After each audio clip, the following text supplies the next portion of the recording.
যাকে দেখে চলায় আমাদের চলনটা সার্থক হয়ে উঠবে। কিন্তু আমরা কি আমাদের দৃষ্টিটা তার দিকে নিবদ্ধ করে রাখতে পারি? আমাদের চতুর্দিকে আমাদের মনটা বড় চঞ্চল, তাই কে কি বললো, কে কি করলো, কে আমাকে টপকে যাচ্ছে, কে আমি কেন ওর মতো হতে পারছি না, এরকম নানা দিকে আমাদের দৃষ্টিটাকে ছড়িয়ে ফেলি আমরা। পরবর্তী তার একটা ছোট্ট ঘটনা মনে পড়ছে প্রসঙ্গত। ঠাকুর তো রসিক চূড়ামণি। ঠাকুর একবার বসে আছেন তার ভক্তজনদের নিয়ে। সেই সময় আমরা প্রত্যেকে জানি রমণ সাহাদার মায়ের কথা। তাকে নিয়ে ঠাকুর ভীষণ হাসি মশকরা করতেন। তার আসল নাম সুহাসিনী সাহা, আমরা রমণদার মা হিসাবেই তাকে জানি। আর তার সঙ্গে কার্তিক পালদা বলে একজন ছিলেন ভক্তদের মধ্যে, দুজনে একদম সাপে নেউলে সম্পর্ক। ঠাকুর বেশ মজা করতেন, ওই রমণদার মাকে চটিয়ে দিতেন। ঠিক সেই রকমই একদিন কার্তিক পালদাকে বলেছেন যে রমণের মা যখন আসবে তুই তার দিকে বেশ ঢুলু ঢুলু চোখে তাকাবি। আর রমণদার মা, সব ভক্তরা এসে বসেছেন ঠাকুরের সামনে, রমণদার মা একদম সামনে এসে বসেছেন, ঠাকুরের একদম সামনেটাতে। কার্তিক পালদা এসে বসেছেন। তা সেদিন ঠাকুর ইশারা করতেই কার্তিকদা ওইভাবে রমণদার মায়ের দিকে তাকাচ্ছেন, আর রমণদার মা তার দিকে তাকিয়ে মনে মনে গজগজ করতে করতে একটু করে দূরে সরছেন। কার্তিকদা আবার তাকাচ্ছেন, রমণদার মা আরো একটু দূরে সরে যাচ্ছেন। বলছে এর জন্য আমি এখানে এসেও শান্তি নেই, এখানে এসেও আমার সঙ্গে ইল্লতগিরি করছে, ইত্যাদি ইত্যাদি। তিনি রমণদার মা ঠাকুর বেশ তাড়িয়ে তাড়িয়ে বিষয়টা উপভোগ করছেন।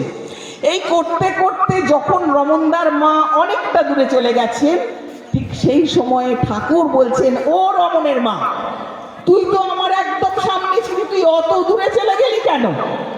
না ঠাকুর, আপনি আমাকে দেখছেন, আর ওই যে কার্তিক আমার সঙ্গে কি করছে, কেমন ভাবে আমার দিকে তাকাচ্ছে, আপনি দেখছেন না ঠাকুর? ঠাকুর বলছেন, তোকে এখানে খাওয়াচ্ছে কে? না ঠাকুর আপনি। তুই কার কাছে আছিস? ঠাকুর আপনার কাছে। তোকে এই শাড়িটা কে দিয়েছে? ঠাকুর আপনি। তাহলে তুই আমার দিকে না তাকিয়ে তুই কার্তিকের দিকে তাকিয়ে বসে আছিস কেন? ঠাকুর সত্যানুসরণে বললেন, তুমি গুরুতে বা সতে চিত্ত সংলগ্ন করে আত্মোন্নয়নে যত্নবান হও। অন্যে তোমার বিষয়ে কি বললো দেখতে গিয়েও না, তাহলে তুমি আকৃষ্ট হয়ে পড়বে, তোমার আত্মোন্নয়ন হবে না। তাই আমাদের চিত্তটাকে সবসময় সংলগ্ন রাখতে হবে কোথায়? গুরুর চরণে। আদর্শ, আজকে নারী নীতি পাঠ হলো, আদর্শে অনুপ্রাণতা, সেবায় দক্ষতা, কার্যে নিপুণতা, কথায় মিষ্টতা ও সহানুভূতি, ব্যবহারে সম্বর্ধনা, এইগুলো মহৎ গুণ।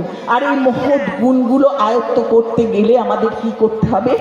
আমাদের তার প্রতি অচ্যুত হতে হবে, অটুট টান থাকতে হবে, তার সঙ্গ করতে হবে, তার সান্নিধ্য করতে হবে। একবার শ্রদ্ধেয় পঞ্চানন সরকারদা ঠাকুরকে বলছেন, ঠাকুর আপনি তো সব পারেন, আপনি তো আমাদের ইচ্ছে করলেই আপনার মনের মতন করে নিতে পারেন ঠাকুর। ঠাকুর সেই মুহূর্তে কিছু বললেন না। তারপর পঞ্চানন্দাকে নিয়ে ঠাকুর এগিয়ে যাচ্ছেন, কতগুলো কুকুরের শাবক। ঠাকুর তাদের একটাকে পঞ্চানন্দাকে বললেন, পঞ্চানন্দা আপনি এর নিয়ে গিয়ে সহবত শেখান।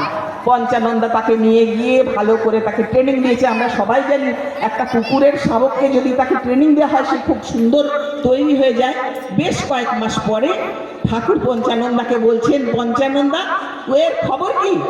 ঠাকুর বললেন, পঞ্চানন্দা বললেন, ঠাকুর ও সব শিখে গেছে, আমি ডাকলেই আসে, কই দেখান দেখি। ঠাকুর তাকে ওই পঞ্চানন্দা তাকে ইশারা করে ডাকতেই সেই কুকুরটি, বাচ্চাটা তখন একটু বড় হয়েছে, লাজ নাড়তে নাড়তে এসেছে, বসতে বলেছে, বসেছে। ঠাকুর বলছেন, দেখ ওকে তুই খাওয়াইছিস, ও তোর সঙ্গ করেছে, প্রতিনিয়ত তোর সঙ্গে থেকেছে, তাই ও তোর মনের মতন তোর ইঙ্গিত ও বুঝতে পারে।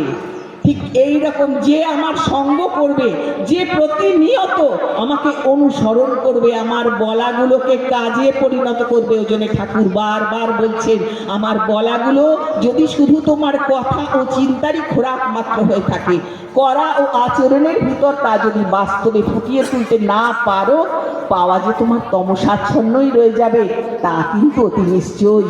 কারণ কড়াই পাওয়ার জননী, শুধুমাত্র তার বলাগুলো আওড়ে যাওয়া খুব সহজ, কিন্তু কড়াই কঠিন। আর যত করব ফলও পাবো ঠিক ততটাই। বিধির বিধান পালবি যেমন যতটা বা যতটুকু, কেটে ছেটে সব মিলিয়ে পাবিও ফল ততটুকু। তাকে প্রাণ ভরে ডাকতে হবে, তাকে ভালোবাসতে হবে, তার চরণ দুটো আঁকড়ে ধরে তার বলাগুলোকে পালন করতে হবে। এই গ্রামের মধ্যে দিয়ে আসার সময় আমার মনে পড়ছিল একটা ঘটনার কথা। এক মা, খুব বৃদ্ধা মা, তিনি থাকেন এইরকমই একটা গ্রামের এক বাড়িতে তিনি থাকেন। তার বাড়িতে রয়েছে একটা অসুস্থ নাতি। তার ছেলে এবং ছেলের বউ ওই নাতির চিকিৎসার জন্য শহরে যায় কাজের জন্য, টাকা উপার্জন করতে। তা ওই মাটি, বৃদ্ধা মা এবং তার ছেলে বৌমা সকলেই ঠাকুরের দীক্ষিত। তিনি যথারীতি সকালবেলা ইষ্টভূতি করেন, কিন্তু তার অবস্থা একদমই খারাপ। আর্থিক অবস্থা, সচ্ছলতা নেই। একটি মাটির কুঁড়ে ঘরে তারা থাকেন। তা একদিন এক ডাক্তার বিদেশ থেকে নেমে ওই মেঠো পথ দিয়ে তিনি যাচ্ছেন, শহরে যাবেন। এমন সময় আকাশ ঘন ঘটা করে বৃষ্টি নেমেছে। তো ড্রাইভার বলছেন যে স্যার এখানে একটু আশ্রয় নেওয়া যাক। তা ডাক্তারবাবু বলছেন আমার তো দেরি হয়ে যাবে, আমার একটা জরুরি মিটিং আছে, এক্ষুনি পৌঁছতে হবে। তখন ওই ড্রাইভার দাদা বললেন যদি গাড়ির ইঞ্জিনে জল ঢুকে যায় তাহলে তো আমরা পৌঁছতেই পারবো না, তার থেকে একটু আমরা বিশ্রাম করে বৃষ্টির বেগটা একটু কমলে আমরা যাব। বলে তারা ওই বৃদ্ধা মায়ের ওই কুঁড়ে ঘরের দরজায় গিয়ে আস্তে করে টোকা মেরে তারা ওই ভেতরে বৃদ্ধা মাটি ছিলেন, তিনি তাদেরকে ভেতরে ডেকে নিলেন এবং তারা সেখানে বললেন যে বাড়িতে আর কেউ নেই। বলছেন আমার ওই নাতি, ও খুব অসুস্থ, ওর না একটা বড় অপারেশন হবে শহরে, ডাক্তারবাবু অনেক টাকা চেয়েছেন, আমাদের তো অত পয়সা নেই। তাই আমার ওই ছেলে আর বৌমা শহরে যায়। ওরা ওই শহর থেকে টাকা রোজগার করে এনে সেই টাকা জমাচ্ছে। আর বলে সন্ধেবেলায় কথা বলতে বলতে সন্ধে হয়ে গেছে, তখন ওইখানে প্রার্থনা করেছেন মাটি। বলছেন এই যে আমার দয়াল ঠাকুরকে দেখছেন, এই দয়াল ঠাকুরের কাছে আমি রোজ কাঁদি আর বলি ঠাকুর তুমি ছাড়া আমাদের তো আর কেউ নেই, ঠাকুর তুমি ওকে রক্ষা করো, ঠাকুর তুমি ওকে রক্ষা করো। তখন এই ড্রাইভার দাদা জিজ্ঞেস করছেন যে তোর নাতির কি হয়েছে? বলছি না তো আমি বলতে পারবো না, আমি তো গ্রামের মানুষ, আমি অত বুঝি না, তবে আমি কাগজগুলো তোমাদের দেখাতে পারি। ওই প্রেসক্রিপশনগুলো এনে দেখছেন ওই ডাক্তারবাবুরই প্রেসক্রিপশন, পরম দয়ালের কিলিরা, ওই ডাক্তারবাবুকে পাঠিয়েছেন। তখন ডাক্তারবাবু বলছেন ঠিক আছে, আজ আমি বলে যাচ্ছি তোমার কোনো চিকিৎসার খরচ লাগবে না, আমি তোমার ছেলে বৌমা আসলে আমি এই ফোন নাম্বার দিয়ে যাচ্ছি, আমাকে ফোন করতে বলবে, তোমার নাতির চিকিৎসার ব্যবস্থা হবে। তখন বলছেন তুমি সত্যি বলছো? তখন ওই ড্রাইভার দাদা বলছেন ইনি তো ডাক্তারবাবু। বলছে আজ পরম দয়াল তোমাদের পাঠিয়ে দিয়েছেন আমার কাছে, তাকে আকুল হয়ে ডাকলে তিনি সাড়া দেবেনই, কিন্তু আমরা বুঝতে পারি না, আমরা যে মোহে অন্ধ হয়ে থাকি, আমাদের প্রতিনিয়ত রিপুর তাড়না, অষ্টপাশের বন্ধন আমাদের তাড়িয়ে নিয়ে বেড়াচ্ছে। আমরা ওই জন্যে ওই নানান রকম জ্যোতিষ দেখাচ্ছি, এখানে ওখানে, এই ঠাকুর বাড়ি ওই ঠাকুর বাড়ি, অনেকে অনেক কিছু করছে, কিন্তু পরম দয়ালের কাছে দীক্ষা নিতে বললে আজও বাবা মায়েরা বলে আমার ছেলের অনেক পড়ার চাপও পারবে না। বাবারা মায়েরা তারা চাইছেন কি বড় বড় ইংলিশ মিডিয়ামে ভর্তি করব, বড় স্কুলে পড়াবো, সে প্রতিষ্ঠিত হবে, তার অনেক নামডাক হবে, গাড়ি বাড়ি হবে, কিন্তু তাকে প্রকৃত মানুষ আমরা করি না এবং সময় থাকতে তার সাথে যোগযুক্ত করি না। তাই তো বাবার ইচ্ছা ইঞ্জিনিয়ার, মায়ের ইচ্ছে ডাক্তারি, জেঠুর ইচ্ছে উকিল হব, দাদুর ইচ্ছে মাস্টারি, ইচ্ছেগুলো কেমন যেন ভেবেই আমি কেউ তো আমায় বললো না কো খোকা মানুষ হ। ছোট্ট শিশুটা বলছে কেউ, আমরা ওই আজকাল অধিকাংশ ক্ষেত্রেই দেখা যায় ঠিক এমন একটা ঘটনা। কলকাতার একটা ফ্ল্যাটে একদম ওপর তলায় থাকতেন লরেটো স্কুলের ইংলিশ মিডিয়ামের একজন ইংলিশ টিচার। পয়সার অভাব নেই সব কিছু, কিন্তু তার স্বামী বিয়োগ হয়েছে, তার একমাত্র পুত্র ডন বস্কো স্কুলে পড়াশোনা করে উচ্চ প্রতিষ্ঠিত হয়ে সে এখন বাইরে থাকে, ওই মা একাই থাকেন। নিচে এক ইষ্টপ্রাণা আমাদেরই এক গুরুবোন মাকে অনেকবার বলেছেন দীক্ষা নেবার কথা, কিন্তু মাটি বলেন, আমাকে এখন দীক্ষা দীক্ষা করছো কেন? আমার এখন ঠাকুর ঠাকুর করার বয়স আসেনি। অনেকেই ভাবেন সেই বয়স হয়ে গেলে যখন একদম সে তিন কাল দিয়ে এক কাল থাকবে, দৃষ্টিশক্তি থাকবে না, শ্রবণ শক্তি থাকবে না, চলৎ শক্তিহীন হয়ে পড়বো, কথা বলতে কষ্ট হবে, সেই সময় বোধহয় গিয়ে ঠাকুরের কাছে আশ্রয় নিতে হয়, অনেকে ভাবে। কিন্তু আমার পরম দয়াল বললেন কি, 5 বছরের নাম আর 12 বছরের দীক্ষার মাধ্যমে তার সাথে যদি আমরা ছোট্ট শিশুগুলোকে যোগযুক্ত করে দিতে পারি, তাহলে আজকের দুনিয়ায় পরিস্থিতি যতই খারাপ হোক না কেন, যতই আজকের এই প্রলোভনের যুগ হোক না কেন, যতই আমরা ওই সংবাদপত্র খুলে আমাদের অনেক অনেক অঘটন, অনেক খারাপ খবরে আমাদের চোখ আটকে যাক না কেন, আমরা নিশ্চিন্ত থাকতে পারবো যে আমার সন্তানটাকে আমি 12 বছর পূর্ণ হবার সাথে সাথে আমি তার সাথে যোগযুক্ত করে দিয়েছি, তিনি আছেন সঙ্গে, অতএব কোনো ভয় নেই।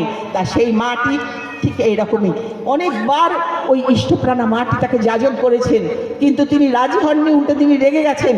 আমার এখন ঠাকুর ঠাকুর করার মতন কোনো সময় নেই, আমার কোনো কিছুর অভাব নেই, আমার এখানে একটা ফ্ল্যাট, বোম্বেতে একটা ফ্ল্যাট, আমার ছেলে উচ্চ প্রতিষ্ঠিত, অতএব আমার কোনো প্রয়োজন নেই।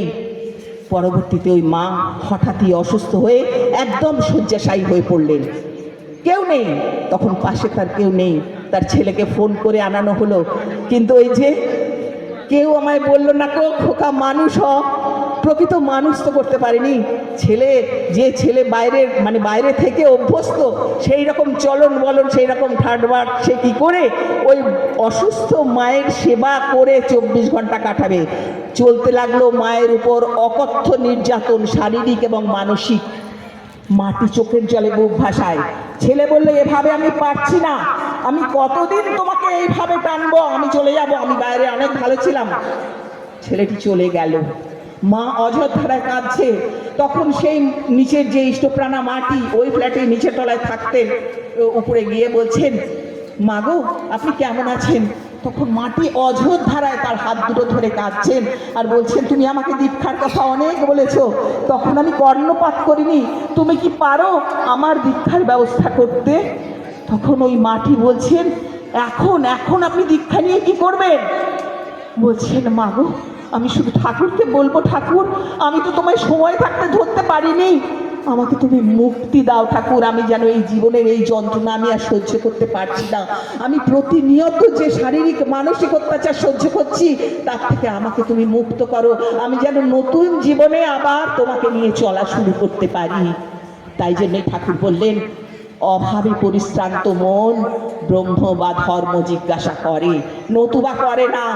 আমরা যখন আমার সব কিছু থাকে, আমার শারীরিক শান্তি, আমার অর্থ বল, আমার লোক বল, আমার সমস্ত কিছু শারীরিক মানে ক্ষমতা, মানসিক শান্তি সব যখন বজায় থাকে, আমরা পরম পিতাকে ধরতে গেলে দুবার ভাবি, কেন ধরবো, কিসের জন্য? আবার এর উল্টোটাও আছে। এই যে আমরা ডিপি ওয়ার্ক করতে গিয়ে একটা বাড়িতে গেছি, সেখানে এক মা বলছেন আমি কেন ইষ্টভৃতি কেন ছেড়েছেন?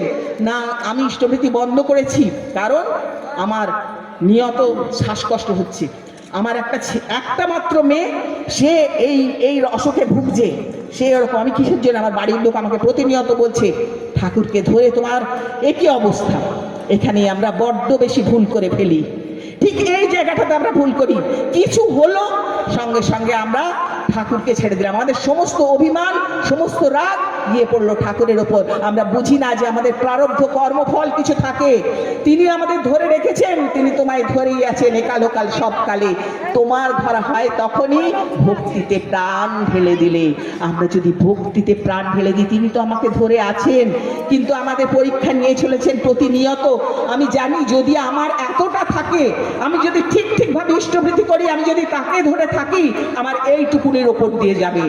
ঠিক এমনটা হয়েছিল যখন আমার হাজব্যান্ড একবার, আমরা আমার সন্তান, আমি, আমার হাজব্যান্ড, আমরা আসছিলাম বাইকে, আমার ছেলে তখন ছোট, পড়ে গিয়ে তার পা ভেঙে 3 টুকরো হলো।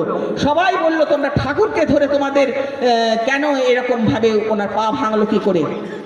আমি বললাম, হয়তো অনেক বড় রকমের কিছু আরো দুর্ঘটনা বিশেষ কিছু অপেক্ষা করছিল, ছোটোর উপর দিয়ে গেল। ঠিক এরকম কথা আমরা সৎসঙ্গীরা এটা মনে প্রাণে বিশ্বাস করি। আমারই পাশের এক গুরু ভাই, তার সেদিনকে হঠাৎ করে আঙুলের মাথাটা তার একটা কাজ করতে গিয়ে বাড়িতে তার কেটে পড়ে গেছে, তা সেটাকে ঠিক মতন প্রিজার্ভ করে রাখা হয়নি। যাই হোক, আঙুলে ব্যান্ডেজ করে সে আমার বাড়িতে ইষ্টভৃতি জমা করতে এসেছে। সে নিজেই বলছে, আমার হয়তো পুরো হাতটা চলে যেতে পারতো। ঠাকুরকে ধরেছিলাম বলে, ইষ্টভৃতি করি বলে আজ আমার শুধু ওই আঙুলের মাথাটার উপর দিয়ে গেল। তাই আমাদের যদি 100% হওয়ার থাকে, সেখানে 20 কি 25% হয়তো আমরা ভোগ করি, বাকিটা আমাদের কেটে যায়। তাই আমরা যদি ঠিকভাবে যজন যাজন ইষ্টভৃতি সস্থৈনী সদাচার পালন করে যদি চলতে পারি, তার নামে যদি সব সময় নামময় হয়ে থাকতে পারি, তিনি সমস্ত ব্যবস্থা করে দেবেন। আমরা অনেক কিছু ভাবি তো, কিন্তু তিনি বলছেন ভাবছো বসে চলবে কিসে, ভাববার তুমি কে, ভাববার যিনি ভাবছেন তিনি, ভাবো তুমি তাকে। তাই আমাদের সব সময় তাকে ভাবতে হবে। এক মা, তার তিনি খুবই অতটা তার হাজব্যান্ড যতটা ইষ্টপ্রাণ, সব সময় ঠাকুর ঠাকুর ঠাকুর ঠাকুর করেন, যা তার ঠাকুরের ঠাকুরের জন্য যতটুকু করবার, তিনি তার বাড়ির প্রতি অতটা নন, কিন্তু ঠাকুরের কোনো কাজ, ইষ্ট কাজের কোনো নির্দেশ হলেই তিনি সঙ্গে সঙ্গে সেটা পালন করেন। তা একদিন ওই মা, বাড়ির মা দাদাকে খুব রাগ করছেন, বলছেন তোমার মেয়ে বড় হচ্ছে, মেয়ের বিয়ে দিতে হবে, তুমি জানো না? তুমি এই দেওঘরে যাচ্ছ, ঠাকুরের কাছে নিবেদন করবে, এবার যদি ঠাকুরের কাছ থেকে তুমি আশীর্বাদ না নিয়ে আসো, যদি বিয়ে ঠিক না করতে পারো, আমি সব ঠাকুর ঠাকুর কিচ্ছু রাখবো না। দাদাটির আবার ভয় হয়েছে, কিন্তু তিনি ঠাকুরের কাছে বলবেন কি? ঠাকুরের সামনে গিয়ে তার মুখ দিয়ে আর কোনো কথা বেরোচ্ছে না, কারণ তিনি জানেন ঠাকুর তো অন্তর্যামী, তিনি বুঝতে পারছেন আমার কোথায় কষ্ট, সব তিনি জানেন। তিনি কিছু বলবার আগেই ঠাকুর তাকে ডেকে ঠিক ওই রকমই আরেকটি পাত্রের, যেমন পাত্র তার মেয়ের দরকার, অন্য এক দাদার ছেলের জন্য বললেন তুই একটা পাত্র খোঁজতো। তিনি তাই করলেন। বউ ভাবছে বোধহয় মেয়ের জন্য পাত্র খুঁজছেন, কিন্তু না, তিনি যখন তার ঠাকুরের কথা মতন ওই পাত্রটির সন্ধান দিলেন, অটোমেটিক্যালি কিন্তু ঠাকুরের কাছ থেকে যখন বাড়ি আসছেন, তখন তার বউ এসে তাকে বলছে দেখো দেখো তোমার ঠাকুর সত্যি জাগ্রত। এক ঋত্বিক দাদা তার ছেলেকে নিয়ে তার বাড়িতে হাজির, ঠাকুর পাঠিয়েছেন তার ছেলের সাথে ওই মেয়ের বিবাহের জন্যে। সুতরাং নিজের কথা ভাবলে হবে না, ভাবছো বসে চলবে কিসে, ভাববার তুমি কে, ভাববার যিনি ভাবছেন তিনি, ভাবো তুমি তাকে। তাই আমরা শুধু তাকেই ভাববো। আর চলার পথে যতই বাধা আসুক না কেন, দ্বন্দ্ব বাধা বিঘ্ন দলি দক্ষ কুশল তড়িৎ রাগে গুরুর আদেশ পালন যেথা, সেথাই তো সিদ্ধি জাগে। তাই ওই যে গান হচ্ছিল, ডাক দেখি তাই দিন যে বয়ে যায়, উপায় হবে কি ভাবো মন, থেকো না থেমে ইষ্ট প্রেমে, থেকো গো সদাই নিমগন। তাই আমাদের থামলে চলবে না, বিপদ বাধা যতই আসুক মনে রাখিস জোর, ঝড় ঝঞ্ঝা যতই আসুক মনে রাখিস জোর, মাথায় আছেন দয়াল ঠাকুর, ভাবনা কিবা তোর, বিপদ বাধা অন্তরায়ের কাটায় ভরা ভেবেই পথ, থেমেই যদি যাস রে ওরে, ভাবিস পূর্বে মনোরথ। তাই আমাদের থামলে চলবে না, আমাদের প্রতিটা দ্বারে দ্বারে, প্রতিটা ঘরে ঘরে গিয়ে পরম পিতার কথা পৌঁছে দিতে হবে, তার বার্তা পৌঁছে দিতে হবে। প্রত্যেকটা মানুষকে একদিন নয়, দুদিন নয়, দিনের পর দিন গিয়ে প্রত্যেকটা মানুষকে তার চরণে নিয়ে আসতে হবে, তাদের ইষ্ট চেতনায় উজ্জীবিত করতে হবে। তবেই তো সেটাই হবে প্রকৃত ডিপি ওয়ার্ক, যেটা তিনি বলছেন। আর তার জন্যে তার চরণে তনু মন প্রাণ সবটুকু সমর্পণ করতে হবে। ওই যে রবীন্দ্রনাথের কবিতায় আমরা পেয়েছিলাম, বৃদ্ধা ভিখারিনী তার ভিক্ষা পাত্র নিয়ে ঘুরছে, আর স্বর্ণ রথ থেকে নেমে যখন তার কাছে রাজাধিরাজ এসে ভিক্ষা পাত্র বাড়িয়ে দিলেন, ওই ভিখারিনী একটা চালের দানা সেই ভিক্ষা পাত্রে দিলেন, বাড়িতে এসে দেখলেন সেটি সোনা হয়ে গেছে। তখন তিনি বললেন, যাবে পাত্রখানি ঘরে এনে উজাড় করি, দেখি ভিক্ষা মাঝে একটি ছোট সোনার কণা দেখি, দিলেন যারা আজ ভিখারি রে, স্বর্ণ হয়ে এলো ফিরে। তখন কাঁদি চোখের জলে দুটি নয়ন ভরে, তোমায় কেন দিইনি আমার সকল শূন্য করে। তাই আমরা যেন সকল শূন্য করে তাকে ভালোবাসতে পারি। সবাই খুব ভালো থাকবেন। পরম পিতার আতুল চরণে সকলের মঙ্গল প্রার্থনা করি। জয় গুরু, বন্দে পুরুষোত্তম, জয় গুরু।